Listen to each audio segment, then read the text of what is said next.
CTET सितंबर 2026। जितने भी student अभी सीटेट सितंबर 2026 का तैयारी कर रहे हैं, उन सभी स्टूडेंट के लिए ये सुनहरा अवसर या मौका कह लीजिए है, क्योंकि हम पेपर 2 साइंस के लिए प्योर एनसीईआरटी पे आधारित आपको हम सवाल कराने वाले हैं। जितने भी प्रीवियस ईयर का क्वेश्चन पूछा गया सीटेट में, वो भी आज इस क्लास में शामिल किए हैं। और एनसीईआरटी साइंस से रिलेटेड जितने भी पॉइंट्स बनेंगे, जितने भी फैक्ट बनेंगे, उसको भी साथ में इंक्लूड किए हैं। तो ये क्लास को आप मिस मत कर देना, बहुत ही बेहतरीन क्लास होने वाला है, क्योंकि आपके लिए हम बहुत कुछ इस क्लास में लेकर आए हैं, जिसमें से एनसीईआरटी का जो बुक होता है उसको भी इसमें हम शामिल कर लिए हैं। और आपको दिखाएंगे कि इस बुक में आपके कौन कौन से पॉइंट दिए हुए हैं, चूँकि आपका जो सीटेट का जो सवाल पूछा जाता है वो एनसीईआरटी पर ही आधारित होता है। तो क्यों ना पहले एनसीईआरटी को पढ़ा जाए और उन सभी पॉइंटों को एक एक करके निचोड़ा जाए। तो चलिए वीडियो को स्टार्ट करते हैं। तो आप वीडियो को अंत तक जरूर देखिएगा, क्योंकि यहाँ पर क्वेश्चन आंसर भी कराने वाले हैं। जितने भी इस बुक से जितने भी पॉइंट्स आपको निकलेंगे, उतना आपको हम क्वेश्चन भी यहाँ पर लेकर आए हैं। और एक चीज़ बता देते हैं कि आज के क्लास में फूड का आपका क्लास होने वाला है, ठीक है, जिसे भोजन कहते हैं। तो यहाँ पर आपके एनसीईआरटी क्लास 6 में पहला चैप्टर ही क्या है, तो भोजन है। भोजन के घटक, कंपोनेंट ऑफ फूड। तो यहाँ पर देख लीजिए, चलिए इस बुक को पहले पढ़ते हैं, उसके बाद इन सारे पॉइंट्स को देखेंगे। तो सबसे पहले यहाँ पर देख लीजिए कि भोजन के घटक में सबसे महत्वपूर्ण पॉइंट क्या यहाँ पर है। सीधा सीधी पहले महत्वपूर्ण पॉइंट पर ही चलेंगे। तो चलिए बिना किसी देरी के हम चलते हैं अपने पॉइंट पर। यहाँ पर देख लीजिए,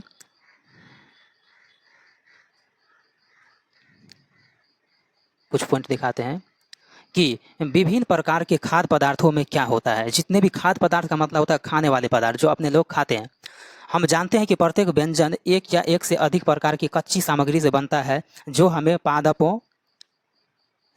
पादपों और जंतुओं से मिलते हैं। पादपों और जंतुओं से मिलते हैं। इस कच्ची सामग्री के संघटक क्या है? संघटक किसको बोलते हैं?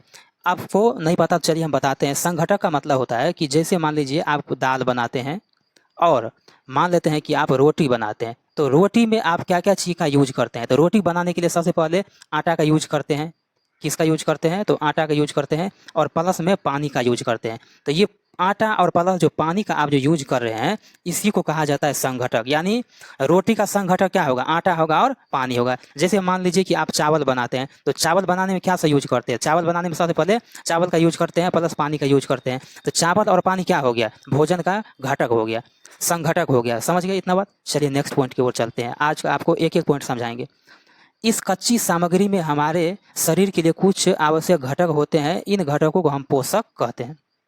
हमारे भोजन में मुख्य पोषक क्या क्या सब होता है? तो चलिए मुख्य पोषक को देखते हैं। तो सबसे पहला होता है कार्बोहाइड्रेट, दूसरा होता है प्रोटीन, वसा, विटामिन और खनिज लवण, जिसे मिनरल्स बोलते हैं।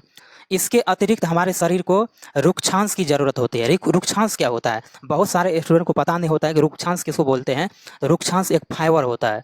फाइबर क्या होता है? जैसे मान लीजिए जितने भी फल वगैरह जो होते हैं, जैसे सेब हो गया, अनार हो गया, अंगूर हो गया, ये सब रुक्षांश आता है, जो पाचन की क्रिया में मदद करता है। जो सेल्यूलोज का एक थोड़ा सा भाग होता है, मानव सेल्यूलोज को पचा नहीं सकता है, लेकिन इन फाइबर को अगर यूज करते हैं तो इससे बेहतर ये होगा कि जितने भी इसके शरीर में जो कब्ज होता है, जो गैस होता है, ये सब को क्या करता है? क्लियर करता है और पेट को साफ रखता है। तो रुक्षांश का काम यही होता है, और जल की भी क्या होता है? आवश्यकता होता है। उसके बाद यहाँ पर लिखा हुआ है, चलिए कुछ अगला पॉइंट देखते हैं। इतना बात आप समझ गए? उसके बाद वही कह रहा है कि कार्बोहाइड्रेट, प्रोटीन, इसका परीक्षण कर रहा है। तो चलिए मुख्य पॉइंट को हम देखते हैं। उसके बाद अगला पॉइंट है कि विभिन्न खाद्य पदार्थों की जांच करके देखिए कि किसमें कार्बोहाइड्रेट उपस्थित है। कार्बोहाइड्रेट कई प्रकार के होते हैं। कार्बोहाइड्रेट जो होता है कई प्रकार के होते हैं। जैसे चावल हो गया, वो क्या हो गया? तो कार्बोहाइड्रेट हो गया। कार्बोहाइड्रेट से जस्ट एनर्जी मिलता है। जैसे केला हो गया, इसे जस्ट एनर्जी मिलते हैं। अगर आपको तुरंत एनर्जी चाहिए तो कार्बोहाइड्रेट बहुत ही बेहतरीन होता है। हमारे भोजन में पाए जाने वाले मुख्य कार्बोहाइड्रेट में क्या होता है? तो मंड होता है, शर्करा होता है। शर्करा के रूप में कार्बोहाइड्रेट मौजूद रहता है। उसके बाद नेक्स्ट पॉइंट, अगला पॉइंट है कि आयोडीन का तनु विलयन बनाने के लिए जल से आधी भरी परख नली में कुछ बूंद टिंचर आयोडीन को मिला दीजिए। उसके बाद पॉइंट है कि कॉपर सल्फेट विलयन क्या होता है? तो 100 मिलीलीटर जल में 2 ग्राम कॉपर सल्फेट घोलने से क्या होता है? तो कॉपर सल्फेट का विलयन बनता है। यानी कॉपर सल्फेट का विलयन बनाने के लिए आपको 100 मिलीलीटर जल में 2 ग्राम कॉपर सल्फेट की ज़रूरत होती है। तो इतना पॉइंट समझ गए। अगला पॉइंट है कि 100 मिलीलीटर जल में अगर 10 ग्राम कास्टिक सोडा को घोलते हैं तो कास्टिक सोडा का विलयन प्राप्त होता है। यदि किसी खाद्य पदार्थ में मंड है, किसी खाद्य पदार्थ में मंड है, तो हम इसका आसानी से क्या कर सकते हैं, परीक्षण कर सकते हैं। अगला देखिए कि मंड के लिए क्या सब परीक्षण होने वाला है। तो परीक्षण के लिए खाद्य पदार्थ या कच्ची सामग्री की अल्प मात्रा लीजिए और इसमें तनु आयोडीन विलियम की 2 से 3 बूंद डालिए। खाद्य पदार्थ के रंग में होने वाले परिवर्तन को देखिए, क्या यह नीला या काला हो गया है। यह नीला काला रंग मंड की उपस्थिति को दर्शाते हैं। यहाँ पर देखिए, अगर आपको मंड का परीक्षण करना है, मंड को जांचना है, तो क्या करना है, आपको आयोडीन की 2 से 3 बूंद को डालना है, तो उससे पता चल जाएगा। यदि काला और नीला रंग का हो गया, इसका मतलब क्या है, उसमें मंड की उपस्थिति है, जिससे आपको क्या होने वाला है, कार्बोहाइड्रेट मिलने वाला है। अगला बात है इसमें कि प्रोटीन के लिए परीक्षण है। प्रोटीन का आप क्या सा परीक्षण कर सकते हैं, कैसे आप प्रोटीन को जान सकते हैं कि हमें प्रोटीन मिला है कि नहीं। तो प्रोटीन के परीक्षण के लिए किसी खाद्य पदार्थ की थोड़ी मात्रा लीजिए। जिस खाद्य पदार्थ का परीक्षण करना है, यदि वह ठोस है तो पहले उसका पेस्ट बना लीजिए या चूर्ण बनाने की आवश्यकता होती है। अगर आपको प्रोटीन का परीक्षण करना है, अगर किसी खाद्य पदार्थ को ले रहे हैं तो उसका पेस्ट बनाना जरूरी है, तभी आपको पता चलेगा। उसके बाद खाद्य पदार्थ की थोड़ी मात्रा को पीस कर या मसल कर चूर्ण के रूप में एक साफ परख नली में डाल दें और 10 बूंद जल डालकर उसे अच्छी तरह से हिलाएं। अब ड्रॉप्स की सहायता से परख नली में 2 बूंद कॉपर सल्फेट, यहाँ पर देख लीजिए, कॉपर सल्फेट का आपको विलयन डालना है तथा 10 बूंद कास्टिक सोडा का विलयन डालना है। अच्छी तरह से हिलाकर कुछ मिनट के लिए परख नली में रख दे। यानी मोटा मोटी कहने का मतलब ये है कि अगर आपको प्रोटीन का जो अगर आपको परीक्षण करना है तो क्या सब करना होगा, तो कॉपर सल्फेट का विलयन और कास्टिक सोडा का विलयन आपको लेना पड़ेगा। तब आपको क्या होगा, तो आपको प्रोटीन का पता चलेगा कि प्रोटीन इसमें है या नहीं। नेक्स्ट पॉइंट,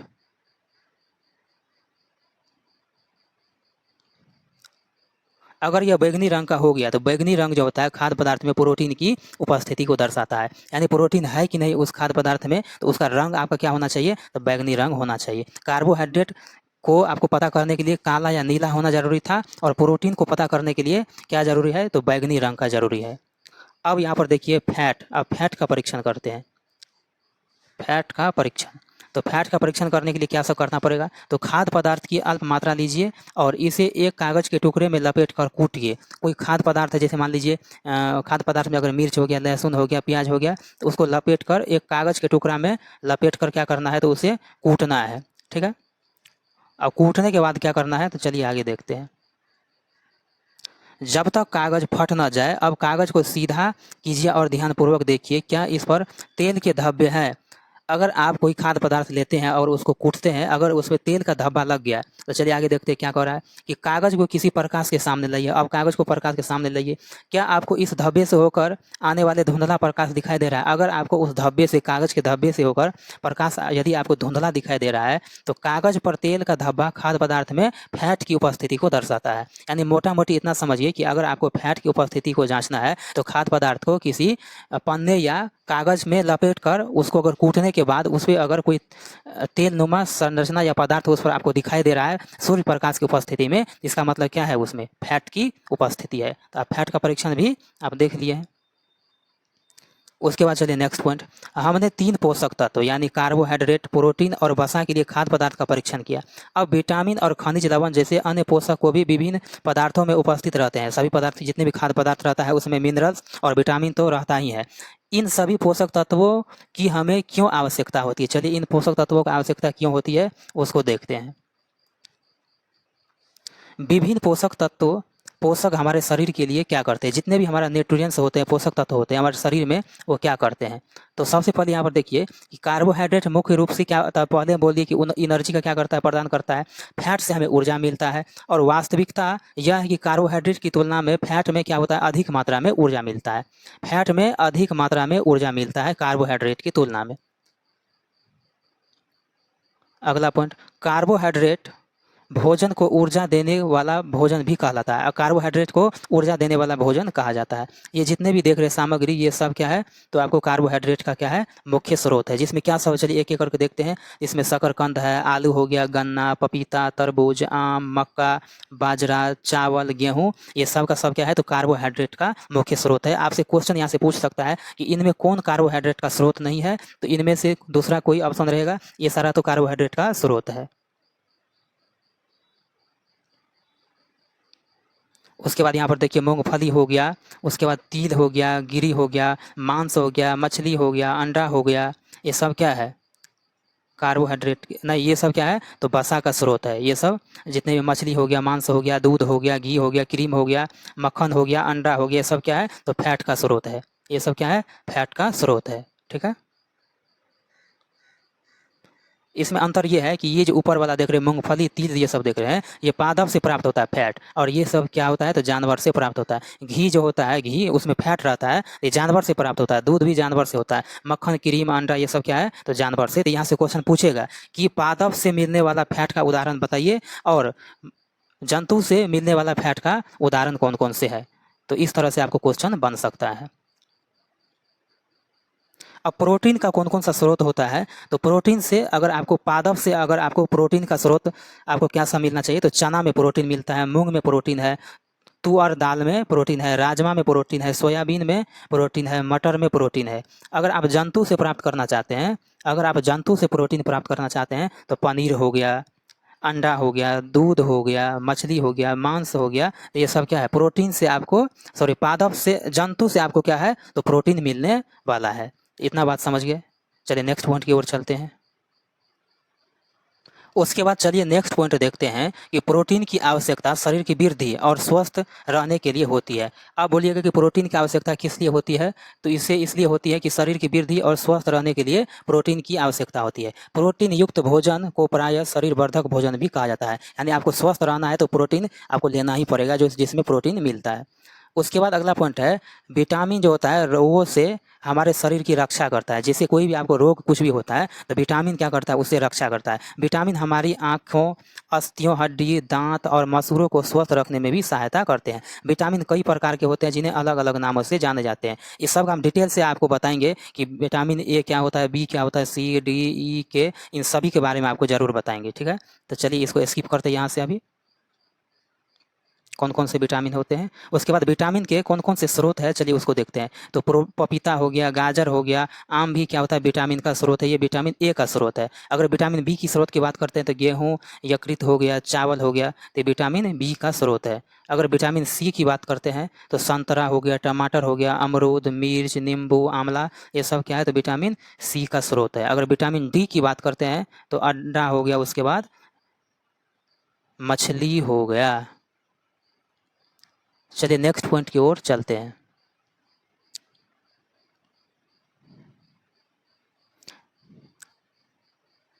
विटामिन ए जो होता है हमारी त्वचा और आँखों को स्वस्थ रखता है, और विटामिन जो है सी बहुत सारे रोगों से लड़ने में हमारी मदद करता है। विटामिन डी अस्थि मतलब हड्डी और दांतों के कैल्शियम का उपयोग करने में हमारा क्या करता है? तो सहायता करता है। इतना बात समझिए। चलिए नेक्स्ट पॉइंट को देखते हैं।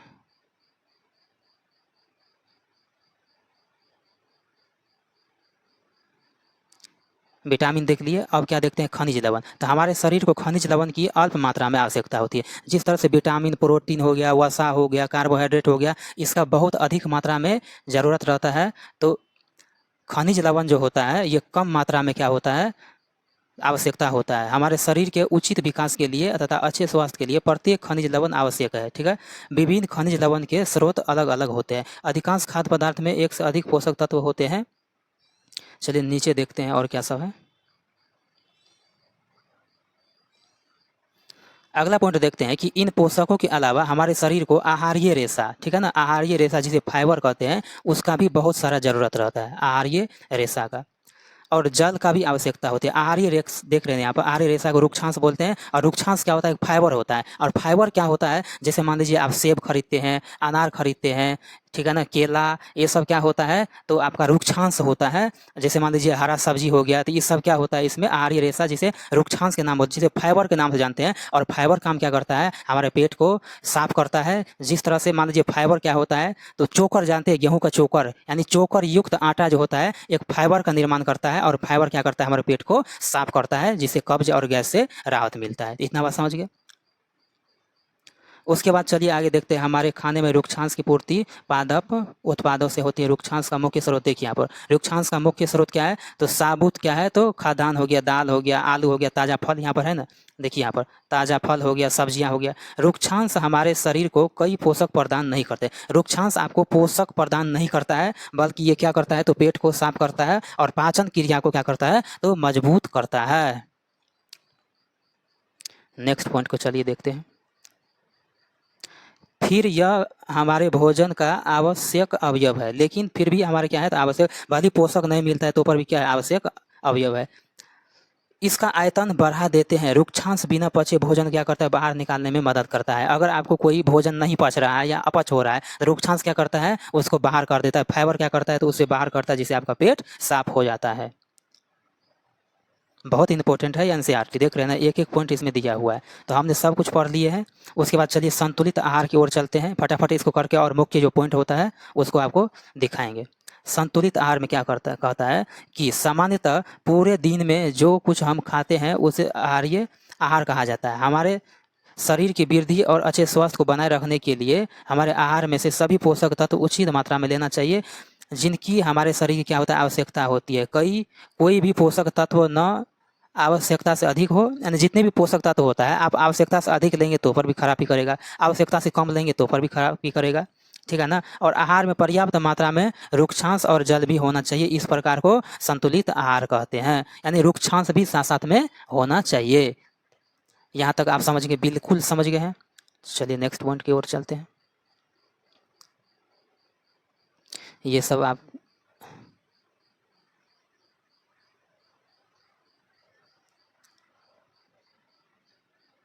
नेक्स्ट पॉइंट की ओर चलते हैं। क्या आप सोचते हैं कि प्रत्येक आयु वर्ग के लोगों को एक ही प्रकार के आहार की आवश्यकता होती है? नहीं, प्रत्येक आयु उम्र के व्यक्ति को एक ही प्रकार के आहार की आवश्यकता नहीं होती है। इतना बात को आपको याद रखना होगा, ठीक है। एक सप्ताह की अवधि में बस वही चीज़ लिखा हुआ है ये सब। उसके बाद दालें, मूंगफली, सोयाबीन, उसके बाद अंकुरित बीज, मूंगफली, चना, उसके बाद किण्वित भोजन, ये सब इडली हो गया, आटे, ये सब बस वही सब दिया हुआ है। तो चलिए हम आगे बढ़ते हैं। संतुलित आहार को देख लिए हैं, हाँ इसको भी देख लेते हैं। एक अगला पॉइंट है कि अभावजन्य रोग क्या होता है। अभावजन्य रोग क्या होता है, अभावजन्य रोग क्या होता है। तो एक व्यक्ति खाने के लिए पर्याप्त भोजन पा रहा है, लेकिन कभी कभी उसके भोजन में किसी विशेष पोषक की कमी हो जाता है। जैसे आप खाने वाला पर्याप्त भोजन ले रहे हैं, लेकिन कभी कभी क्या होता है, तो विशेष पोषक तत्व की कमी हो जाता है। बस उसी कमी के, यदि यह लंबी अवधि तक बना रहता है तो उसके अभाव में क्या होता है, तो अभावजन्य रोग हो जाता है। अभावजन्य रोग का सीधा सीधा मतलब इतना समझ लीजिए कि अगर आप कोई भोजन कर रहे हैं, अगर किसी उस भोजन में कोई एक प्रकार का अगर पोषक तत्व की कमी हो गया, तो क्या उसमें होता है, तो आपको अभावजन्य रोग से आप ग्रसित हो सकते हैं। अगर लंबा समय तक, बस सीधा सीधा समझिए ना, सीधा अगर ऐसा भोजन ले रहे हैं जो लंबा समय तक एक ही प्रकार का भोजन ले रहे हैं और आपको दूसरा पदार्थ या दूसरा पोषक तत्व की ज़रूरत होती है, अगर वो नहीं ले रहे हैं तो उसके बावजूद क्या आपको हो जाएगा, तो अभावजन्य रोग हो जाएगा। अगर लंबा समय तक एक ही प्रकार का भोजन करते जा रहे, बस इतना समझिए, बस वही है। चलिए आगे देखते हैं। उसके बाद यहाँ पर कुछ देख लेते हैं, विटामिन और खनिज लवण के अभाव के कारण होने वाले रोग यानी विकार क्या होता है। विटामिन ए क्या होता है, तो विटामिन अगर ए ले रहे हैं तो इससे क्षीणता, दृष्टिहीनता होता है, अभावजन्य रोग या विकार। इसका लक्षण क्या होता है, तो कमजोर दृष्टि, आपका दृष्टि कमजोर होता है और अंधेरे रात में कम दिखाई देते हैं, कभी कभी पूरी तरह से दिखाई बंद हो जाता है। किसमें, विटामिन ए की कमी से। अगर विटामिन B1 की बात करते हैं तो विटामिन B1 की कमी से बेरी रोग होता है। उसके बाद कमजोर पेशियां और काम करने में ऊर्जा क्या होता है, कमी होता है। विटामिन सी से स्कर्वी होता है। विटामिन सी से, चूंकि विटामिन सी क्या होता है, खट्टा पदार्थ होता है, और इससे क्या होता है, तो स्कर्वी होता है। इतना बात समझ गए। और स्कर्वी से क्या होता है, तो मसूड़ों से खून निकलना, घाव भरने में अधिक समय लगता है। तो इसका मतलब विटामिन सी लेना भी बहुत जरूरी है। बिना विटामिन सी के आप स्वस्थ नहीं रह सकते हैं। तो आपको विटामिन सी से क्या होता है, मसूड़ों से खून निकलता है और घाव भरने में, अगर आप मान लीजिए कहीं कट गए हैं तो उसको भरने में क्या होता है, तो अधिक समय लगता है। इतना बात समझ गए। इसका मतलब ये हो गया, अगर विटामिन सी आप पर्याप्त मात्रा में ले रहे हैं तो इसका मतलब क्या हो गया, आपका शरीर स्वस्थ है। विटामिन डी से रिकेट्स होता है। अगर आपके शरीर में विटामिन डी की कमी है तो उसे रिकेट्स होता है, और रिकेट्स में क्या होता है तो हड्डियों का जो मुलायम होता है वो मुड़ जाता है, जो मुलायम होकर क्या करता है मुड़ जाता है।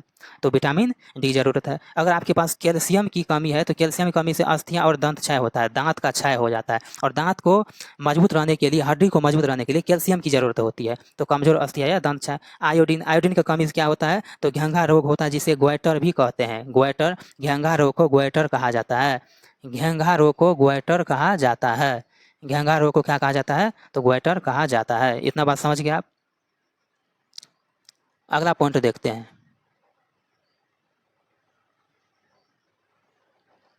अगला है कि लोहा। आप यहाँ पर बोलिएगा कि सर लोहा को क्या हम खा सकते हैं? तो लोहा को खा नहीं सकते हैं, लेकिन लोहा का ज़रूरत रहता है। लेकिन लोहा मिलता कहाँ से? तो जैसे मान लीजिए पालक का साग हो गया, तो इस समय लोहा का जो है सो मात्रा उसमें रहता है, वो लोहा मिलता है उससे। ओके, तो लोहा की कमी से क्या होता है तो अरक्ता होता है और कमजोरी होता है। यहाँ पर घेंघा ग्वेटर से हम आपको बता देते हैं कि गर्दन, यानी आयोडीन कमी से क्या होता है तो गर्दन की ग्रंथि क्या होता है फूल जाता है, और बच्चों में क्या होता है तो मानसिक विकलांगता हो जाता है। इतना बात समझ गए।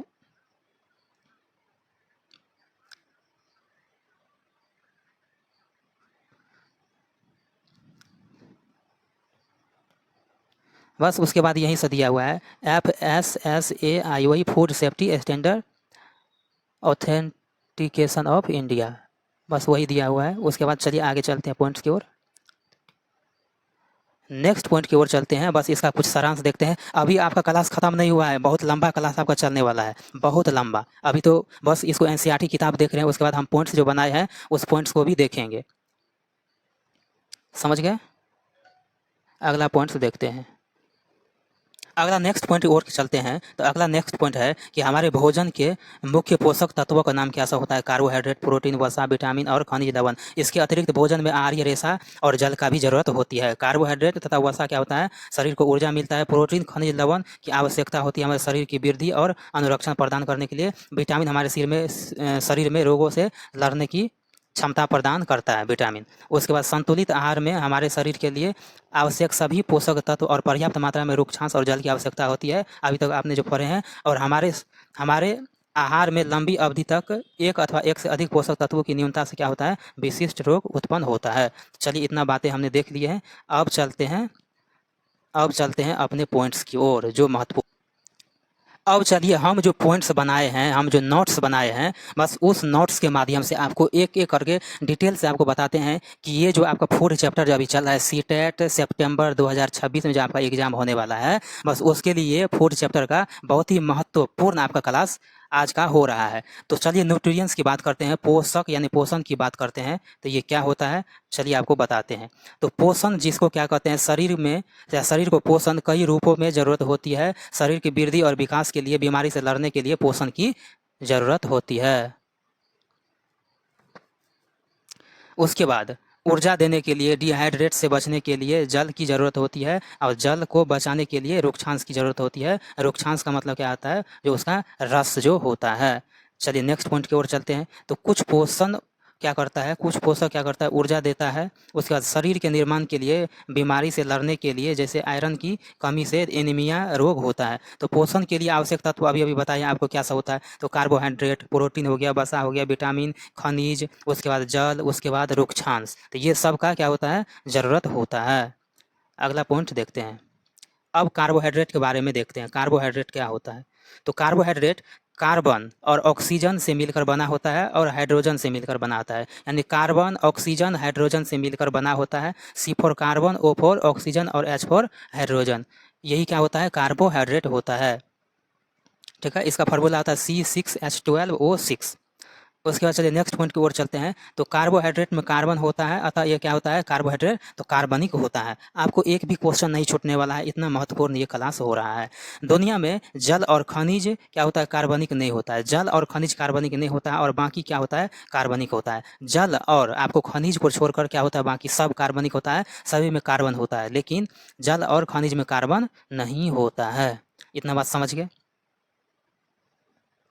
नेक्स्ट पॉइंट है कि मीठा पदार्थ में कार्बन होता है, अतः कार्बोहाइड्रेट कहा जाता है, और शर्करा भी कहा जाता है।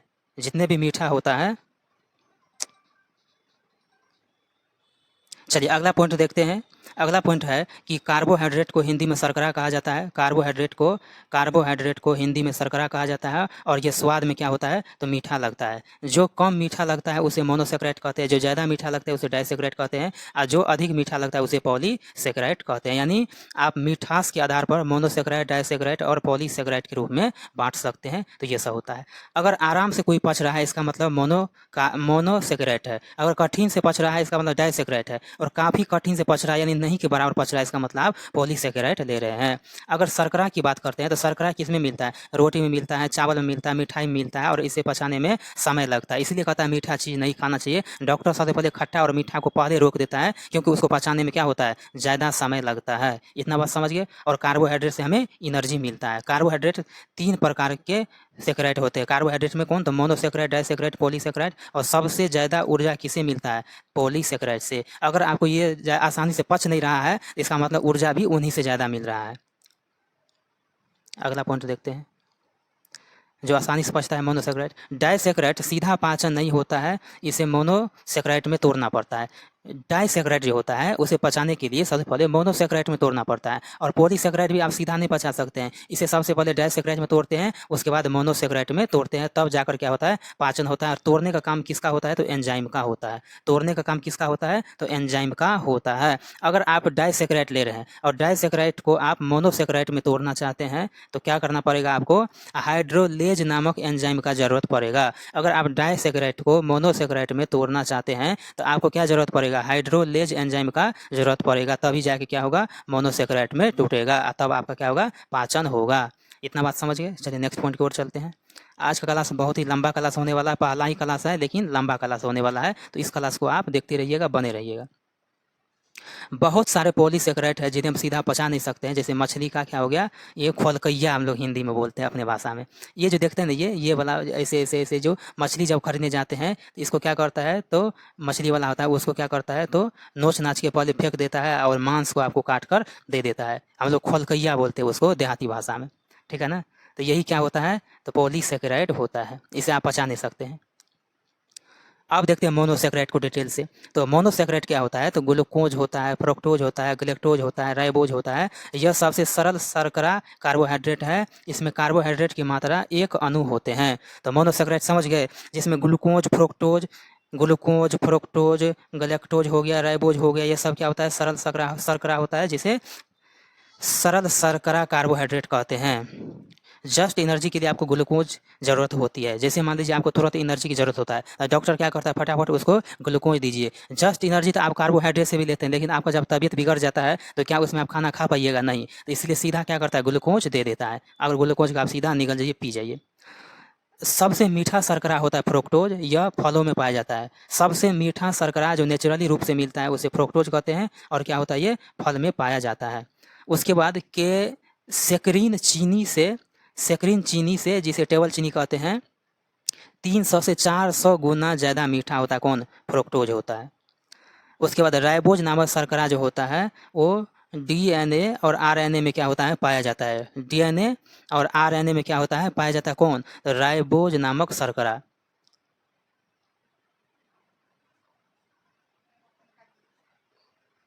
अगला पॉइंट देखिए कि शहद में फ्रुक्टोज पाया जाता है। शहद में क्या होता है तो शहद में फ्रुक्टोज पाया जाता है। चीनी में सुक्रोज, गन्ना में सुक्रोज, और फल शहद में क्या होता है सुक्रोज पाया जाता है। सबसे नॉर्मल टूटेगा ग्लूकोज और सबसे मीठा क्या होता है सुक्रोज सबसे मीठा होता है। फल में सबसे मीठा क्या होता है फ्रुक्टोज होता है और सबसे कम क्या होता है ग्लूकोज होता है। यानी मोटा मोटी कहने का मतलब यह है कि आप सबसे ज़्यादा मीठा चीज़ नहीं खाइए, उसको पचाने में बहुत ज़्यादा समय लगता है, ठीक है। नेक्स्ट पॉइंट डाइसेक्राइड क्या होता है तो चलिए देखते हैं। यह शर्करा 2 कार्बोहाइड्रेट अणु से मिलकर बना होता है। 2 मोनोसेक्राइड को तोड़ते हैं तब डाइसेक्राइड बनता है। मोनोसेक्राइड की तुलना में जटिल होता है।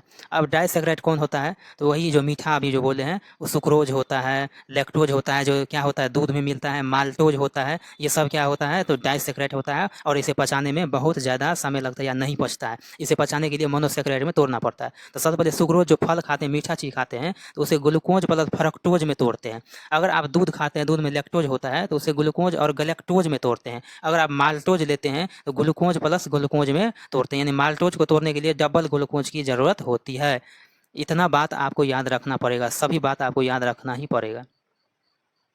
छोटी आंत से निकलने वाला एंजाइम क्या होता है, तो सुक्रेज होता है और सुक्रोज को तोड़ता है। सुक्रेज जो होता है सुक्रोज को क्या करता है, तोड़ता है। आपका जो छोटी आंत होता है, छोटी आंत में क्या करता है, तो सुक्रेज नामक एंजाइम जो होता है वो सुक्रोज को तोड़ता है। सुक्रोज क्या होता है, जो आप अभी अभी मीठे और ताज़े जो फल खाते हैं, जो मीठे मीठे मिठाई खाते हैं, उसके बाद लेक्टेज एंजाइम जो होता है वो लेक्टोज को तोड़ता है और ये पचाता है। माल्टेज एंजाइम जो होता है माल्टोज को तोड़ता है। अभी भी देखिए सुक्रोज, गलेक्टोज, माल्टोज क्या होता है, ये सब डाइसेकेराइड होते हैं, ठीक है। और छोटी आंत क्या करता है, तो ये sucrase enzyme, lactase enzyme, maltase enzyme, नाम भी सेम ही लग रहा है। देखिए सुक्रेज सुक्रोज को तोड़ता है, लेक्टेज एंजाइम लेक्टोज को तोड़ता है, माल्टेज एंजाइम माल्टोज को तोड़ता है, और ये सब क्या होता है, माल्टोज ये सब डाइसेकेराइड होता है, जो मीठा जो वस्तु होता है खाने वाला।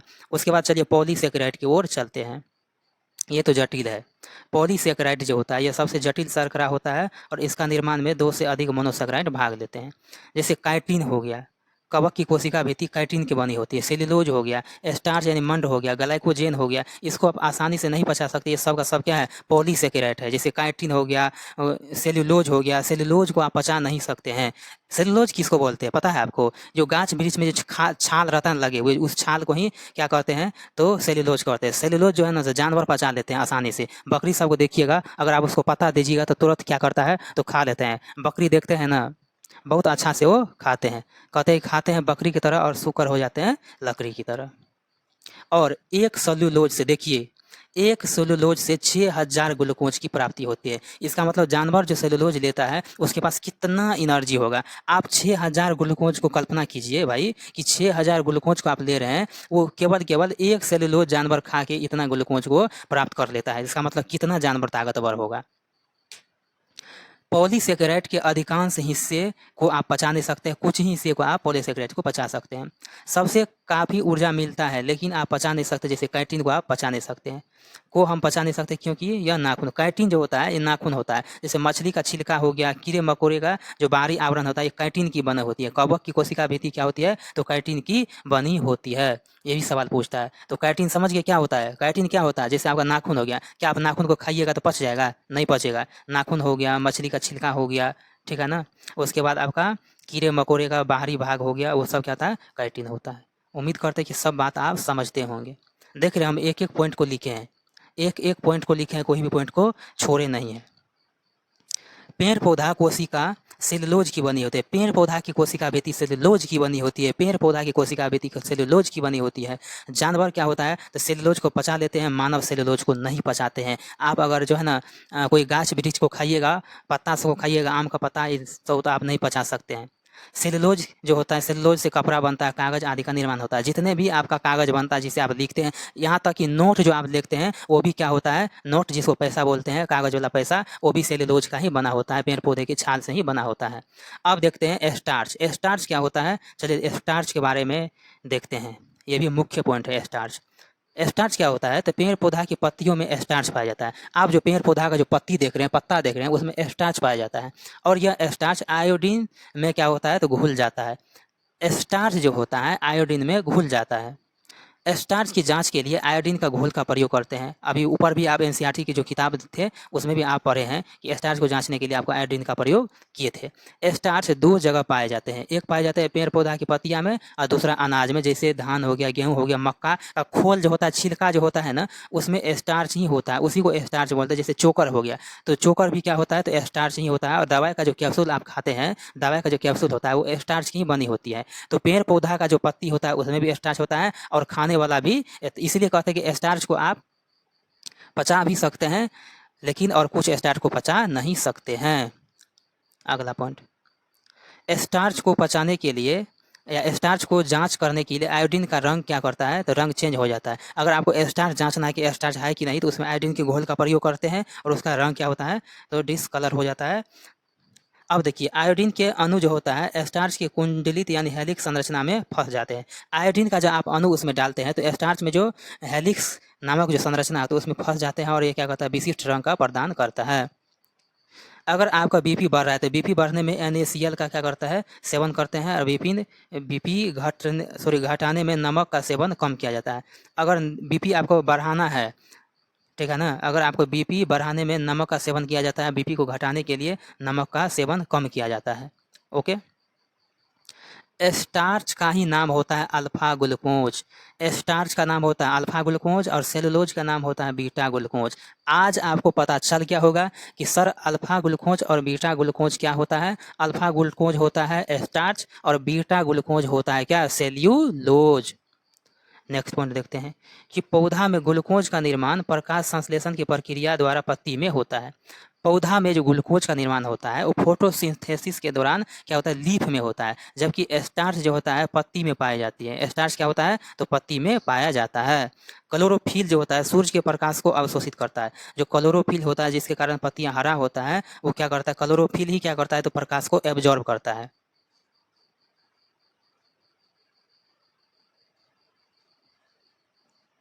सबसे जड़ों द्वारा अवशोषित पानी और हवा से ली गई CO2 आपस में क्रिया करके क्या करता है, ग्लूकोज और ऑक्सीजन बनाते हैं, और ये क्या होता है, एनर्जी का मुख्य स्रोत होता है, मुख्य स्रोत होता है।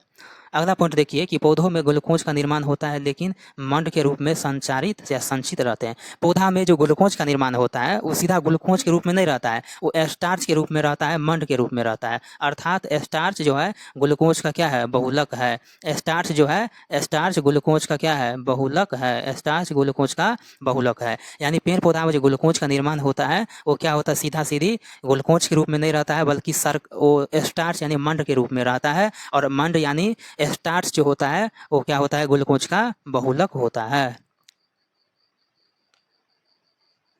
अगला पॉइंट देखिए कि पेड़ पौधा में अतिरिक्त ग्लूकोज जो होता है स्टार्च और मंड के रूप में जमा होता है। आप जानते हैं कि पेड़ पौधा में जो ग्लूकोज का निर्माण होता है वो स्टार्च यानी मंड के रूप में होता है, लेकिन अतिरिक्त ग्लूकोज जो होता है वो स्टार्च और मंड के रूप में भी जमा रहता है। मानव शरीर में अतिरिक्त ग्लूकोज जो होता है ग्लाइकोजन के रूप में जमा रहता है। जैसे आपका अत्यधिक मात्रा में ग्लूकोज बन रहा है शरीर में, आप ज़्यादा खाना खा रहे हैं और ज़्यादा ग्लूकोज बन रहा है, तो इसका मतलब आपका जो ग्लूकोज है वो ग्लाइकोजन के रूप में स्टोर रहता है, जमा रहता है। किस में रहता है, जमा रहता है। अगला पॉइंट देखिए कि स्टार्च को अल्फा ग्लूकोज कहते हैं। ये बात तो आपको ऊपर बता दिए थे। स्टार्च को अल्फा ग्लूकोज कहते हैं और सेलुलोज को बीटा ग्लूकोज कहते हैं।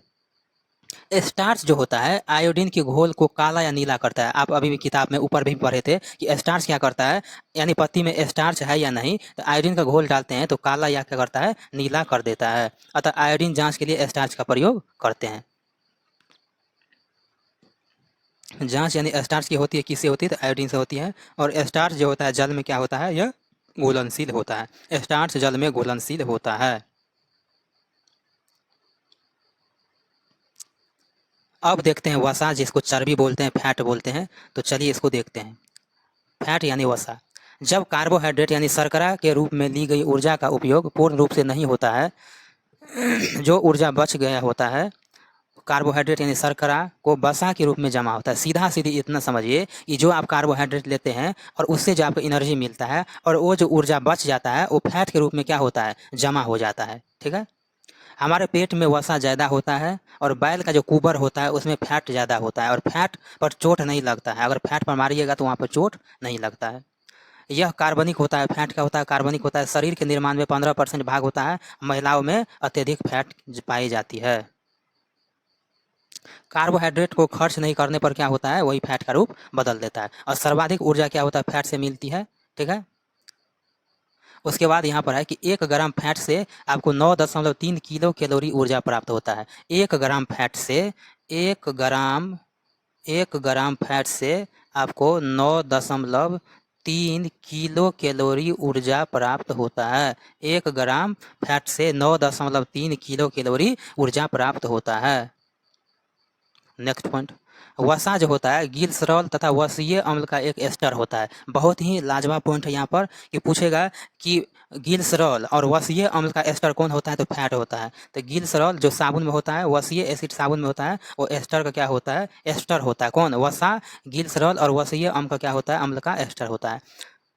पायटिक अम्ल जो होता है अनिवार्य वसीय अम्ल होता है। पायटिक जो होता है ये पायटिक ये क्या होता है, वसीय अम्ल होता है। और बहुत सारे विटामिन वसा में क्या होता है, घुलनशील होता है। बहुत सारे विटामिन क्या होता है, तो फैट में क्या होता है, घुलनशील होता है। बहुत सारे विटामिन, जैसे यहाँ पर ए हो गया, vitamin A, vitamin D, vitamin E, vitamin के, इसे एडेक नाम से भी जानते हैं शॉर्टकट में। तो विटामिन एडेक जो होता है क्या होता है, ये फैट में घुलनशील होता है। सवाल यहाँ से ये पूछता है कि फैट में घुलनशील विटामिन कौन होते हैं और पानी में घुलनशील विटामिन कौन होते हैं, जल में। तो जल में विटामिन बी और सी होता है और फैट में कौन होता है, एडेक होता है। बी और सी को बूढ़ा चाचा भी कहा जाता है। ट्रिक के तौर पर याद रखिएगा। फैट से हमारे चेहरा क्या होता है, सुंदर दिखाई देता है। और फैट में पामेटिक एसिड पाया जाता है। फैट में कौन सा एसिड पाया जाता है, तो पामेटिक एसिड पाया जाता है।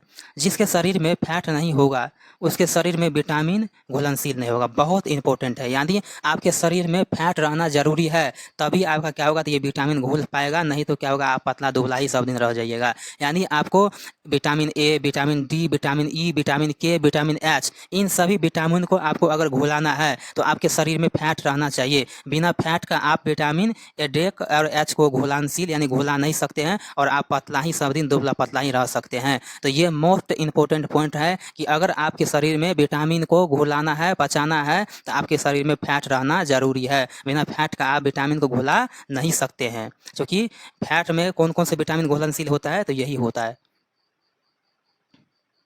नेक्स्ट पॉइंट, वसा से विटामिन को क्या होता है, पाचन होता है। यानी वसा ही क्या करता है, विटामिन को पचाता है। फैट ही विटामिन को पचाता है, इतना बात को याद रखिएगा। फैट ही विटामिन को पचाता है, फैट ही विटामिन को पचाता है। और शरीर के विभिन्न हिस्से में, जैसे ब्लड हो गया, में ले जाते हैं, ठीक है ना। फैट क्या करता है, वसा क्या करता है, तो विटामिन को पचाता है और शरीर के विभिन्न हिस्से यानी ब्लड में ले जाता है। जब पचेगा नहीं तो विटामिन तो किडनी उसे शरीर क्या करता है, बाहर। यानी देख लीजिए, अगर आपका विटामिन पचेगा नहीं तो किडनी के रास्ते क्या होगा, बाहर हो जाएगा और पसीना और पेशाब के माध्यम से क्या करता है, किडनी उसको बाहर कर देता है, जिससे आप दुबला पतला रह सकते हैं या हो जाते हैं। कहते हैं कि दिन प्रतिदिन अगर दुबला होते जाता है, इसका मतलब उसके शरीर में फैट की कमी है। अगर फैट की कमी है तो वसा का पाचन नहीं होगा, और वसा का पाचन नहीं होगा तो vitamin A, vitamin D, vitamin E, vitamin के इसको पचा नहीं सकते हैं और किडनी उसको हमेशा के लिए सब दिन बाहर करते रहेगा। तो फैट में कौन कौन से विटामिन घुलनशील होते हैं, तो vitamin A, vitamin D, vitamin E, vitamin के, विटामिन एच, ये सारा का सारा क्या होता है, तो वसा में क्या होता है, घुलनशील होता है। तो वसा रहना जरूरी है, वसा रहना जरूरी है शरीर में। अब चलते हैं बॉडी बिल्डर की बात करते हैं, प्रोटीन की बात करते हैं। तो प्रोटीन का काम ही होता है बॉडी बिल्डर के रूप में। जितने भी लोग जो जिम जाते हैं, जो एक्सरसाइज करते हैं, उसे प्रोटीन की ज़्यादा ज़रूरत होती है। असल में जिम जाने से बॉडी टूटता है आपका, और बॉडी को मरम्मत करने का काम कौन करता है, प्रोटीन करता है। यानी प्रोटीन शरीर का क्या करता है, निर्माण करता है। और प्रोटीन 20 अलग अलग प्रकार के एमिनो एसिड से बने होते हैं। आपका जो प्रोटीन होता है ये 20 अलग अलग प्रकार के एमिनो एसिड से बने होते हैं। और 20 एमिनो एसिड में क्या सब होते हैं, तो 10 जो प्रोटीन होते हैं आपके शरीर में पहले से मौजूद रहता है, और 10 जो प्रोटीन होता है आप भोजन के माध्यम से लेते हैं। तो आप भोजन के माध्यम से मात्र 10 प्रोटीन लेते हैं, और आपका शरीर कितना प्रोटीन बनाता है, तो 10, टोटल 20 आपको एमिनो एसिड की जरूरत होती है। यानी 20 एमिनो एसिड से क्या होता है, प्रोटीन का निर्माण होता है। अगला पॉइंट, इसी एमिनो एसिड मिला देने से प्रोटीन बनता है, यही बात है।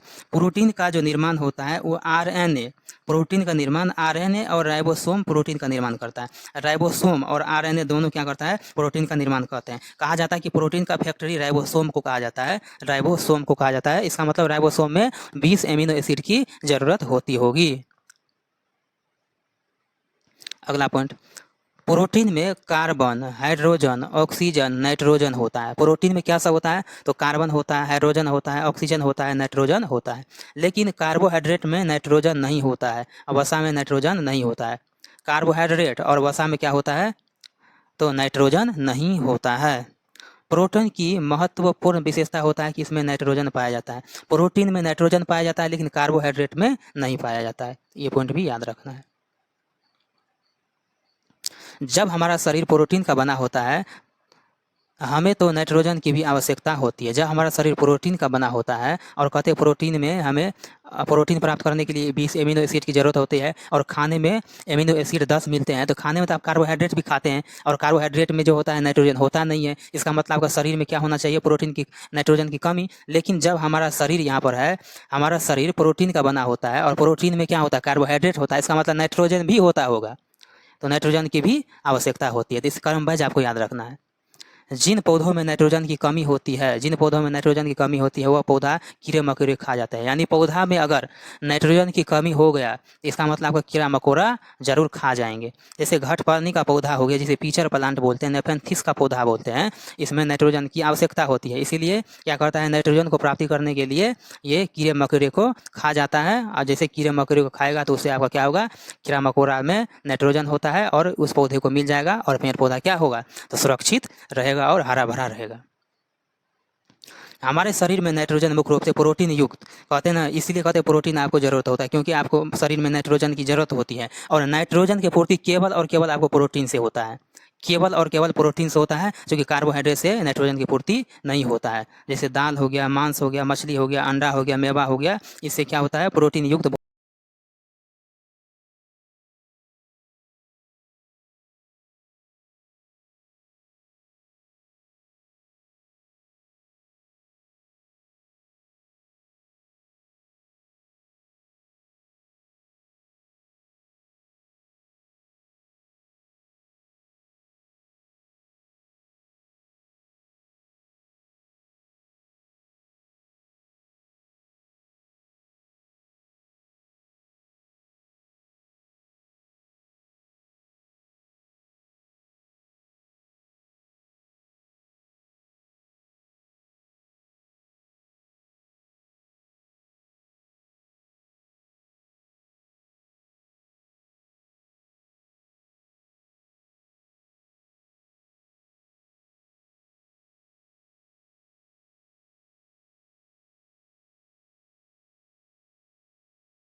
रेटिना के लिए सबसे अच्छा होता है, इसलिए हम इसे रेटिनॉल कहते हैं और रेटिना के संक्रमण से बचाने का काम करता है। इसे प्रतिरक्षी विटामिन भी कहते हैं, क्योंकि यह संक्रमण से क्या करता है, बचाता है। यह पीले फलों में पाया जाता है, विटामिन ए जो होता है यह पीले फलों में पाया जाता है।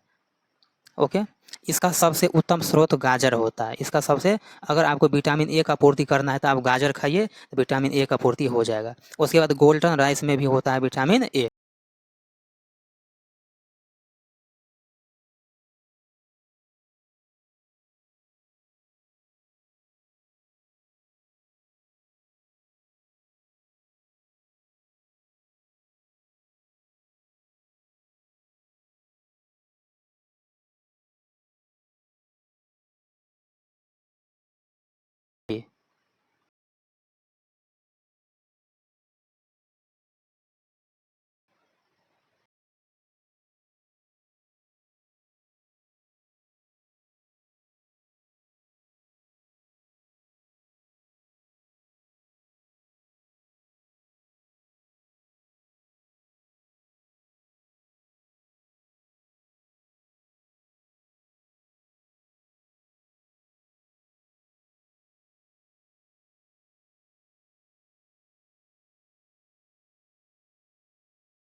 जो केमिकल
होगा नहीं। भिंडी में जो बीज होता है वो क्या होता है, इसलिए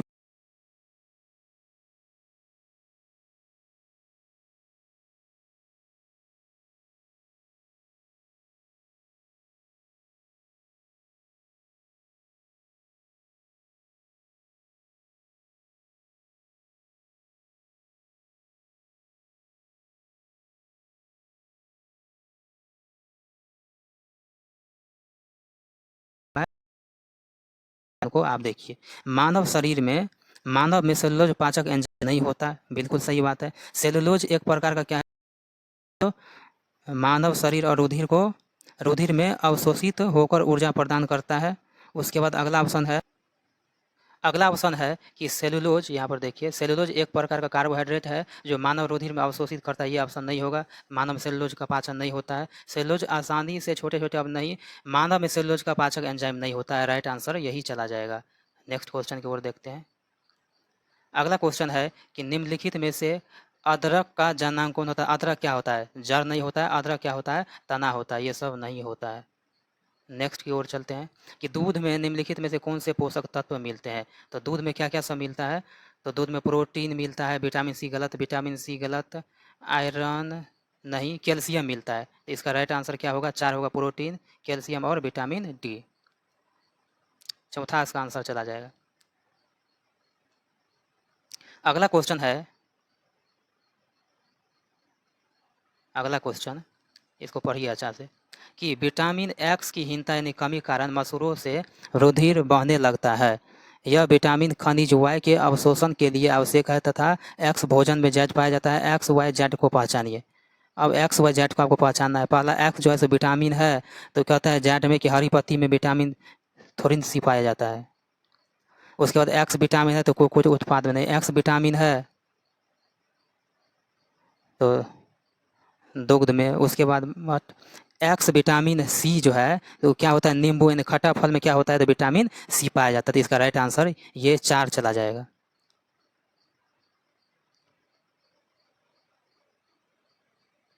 अगला चलिए नेक्स्ट क्वेश्चन की ओर चलते हैं। तो अगला क्वेश्चन है कि निम्नलिखित वर्षा में घुलनशील, अभी तक बताइए, तभी से पढ़ते आ रहे हैं कि वर्षा में कौन कौन से विटामिन घुलनशील होते हैं। तो एडेक तभी से याद कराए थे, vitamin A, vitamin D, vitamin E, B और सी। तो ये होगा नहीं, बी होगा नहीं, जो कि वाटर में घुलनशील होता है। तो फैट में कौन सा होगा, तो विटामिन एडेक हो जाएगा, ए डी ई के। ये तो सी होगा नहीं। अगला क्वेश्चन है कि किसी मरीज का पित्ताशय अगर शल्य चिकित्सा के द्वारा निकाल दिया जाए तो निम्नलिखित में से कौन सी आहार उसको खाने के लिए देंगे। तो उच्च प्रोटीन आहार वाले से बचे नहीं, उच्च भोजन में नमक की मात्रा नहीं। उसमें अगर आपको जो है सो पित्ताशय किसको बोलते हैं, गॉल ब्लैडर जिसको बोलते हैं, गॉल ब्लैडर, पित्त से पित्ताशय निकलता है और लीवर ही पित्त का निर्माण करता है। लीवर क्या करता है, पित्त का निर्माण करता है और पित्त से पित्ताशय कहा जाता है पित्त को ही। अगर वो पित्ताशय को ही काट के हटा दिया, इसका मतलब क्या वहाँ पर उसको देखने को मिल रहा है, इसका मतलब उच्च वसायुक्त आहार से उसको बचना है। यानी जितने भी हाई प्रकार के आप जो फैटी वाला काम, लीवर, फैटी लीवर बोलते हैं, जो आपके पास जितने भी वसा, जिसमें जैसे तेल हो गया, ज़्यादा वसा मिलता है, तो वो सब आहार से बचना चाहिए आपको। ये सब डॉक्टर नहीं कहता खाने के लिए। अगला क्वेश्चन है कि निम्न में से विटामिनों के उस सेट को पहचान करें जो यकृत यानी लीवर में भंडारित रहते हैं और हमारे शरीर की ऊर्जा करते हैं। तो लीवर में कौन सा होता है, लीवर में फैट, लीवर में क्या होता है, फैटी एसिड होता है। और फैट में कौन कौन से होते हैं, तो एडेक होता है जो विटामिन को घुलाता है, तो एडेक हो जाएगा। तो इसका राइट आंसर ये होगा, तभी से पढ़ते आ रहे हैं।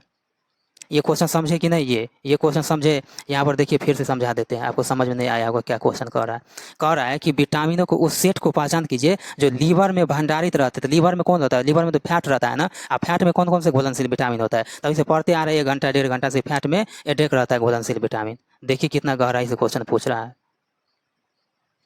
अगला है कि किस विटामिन की हीनता के कारण, यानी किस विटामिन के कमी कारण भोजन से कैल्शियम के अवशोषण की दर कम होता है। तो कैल्शियम की दर सबसे कम किस में होगा, किस विटामिन की कमी कारण भोजन से कैल्शियम के अवशोषण की दर कम हो जाता है। इसका राइट आंसर क्या होगा, विटामिन डी है, विटामिन सी है, विटामिन बी है, विटामिन के है। इसका राइट आंसर क्या होगा, कैल्शियम की कमी का मतलब विटामिन डी का क्या है, तो कमी है। यहाँ पर विटामिन डी इसका राइट आंसर हो जाएगा, विटामिन डी। कैल्शियम की कमी के कारण कौन सा होता है, विटामिन डी के कारण कैल्शियम की कमी होता है। अगला है भोजन पकाते समय अत्यधिक आसानी से नष्ट होता है। बताए थे विटामिन सी जो होता है इसको पकाने से या गर्म करने से क्या होता है, नष्ट हो जाता है। अगला है कि निम्नलिखित में से शर्करा के किन स्रोतों से ग्लूटेन नामक घटक होता है जिसके कारण व्यक्ति में एलर्जी होता है। तो ये क्या होता है? इसका राइट आंसर गेहूँ हो जाएगा। राइट आंसर गेहूँ हो जाएगा। और अंतिम आज का क्वेश्चन है कि एक व्यक्ति के वृद्ध विकास, चेहरे पर सूजन, बालों का बदरंग होना और त्वचा की बीमारी दिखे तो ये किसके कारण होता है? तो इसमें फैट रहता नहीं है, तो फैट के कारण होता है। तो चलिए आज का जो इतना क्वेश्चन लिए थे इस क्वेश्चन को भी करवा दिया है। तो उम्मीद करते हैं कि आज का ये क्लास आपके लिए बेहतरीन हुआ होगा। थैंक यू इस वीडियो को देखने के लिए।